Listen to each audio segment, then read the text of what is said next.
చాలు ఇది. మనం తిరగమాత చేద్దాం దీన్ని. కాస్త ఆవాలు వేసానమ్మా. ఆవాలు మినపప్పు వేసా, జీలకర్ర వేస్తున్నాను. ఒక ఎండుమిరపకాయ దించేసాను.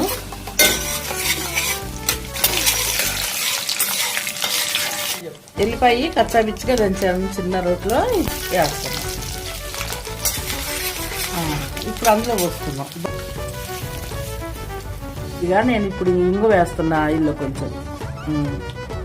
ఈ ఆయిల్ కూడా అందులో పోస్తూ ఉంటాను. నెల దాకా ఉంటుంది ఈ పచ్చడి.